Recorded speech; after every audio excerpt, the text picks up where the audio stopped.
तपाईलाई सयौं थुङ्गा फुलका हामी एउटै माला नेपाली सार्वभौमै फैलिएका मेची महाकालीले कस्तो खालको तोरी गीत गाएको यो गाइने गीत के यो गीत भनेको गाइनले गाउने गीत हो तपाईलाई थाहा छ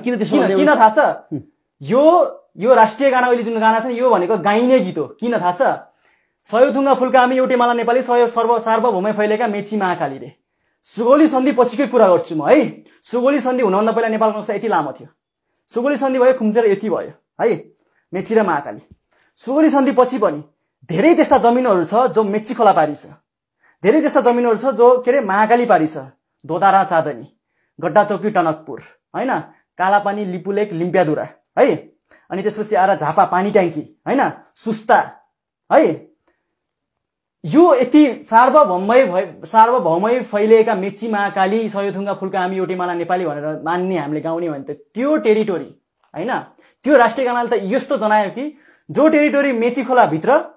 जो टेरिटोरी महाकाली खोला भित्र पर्यो त्यही मात्रै हो उसो भए त बाहिरको चाहिँ नेपाल होइन भने बाहिरको नेपालै हुन्छ उसो भए भनेपछि त सयौं थुङ्गा फुलका हामी एउटै माला नेपाली सार्वभौमै फैलिएका मेची महाकाली भन्ने नि त दोदारा चाँदनीलाई छोड्नु पर्यो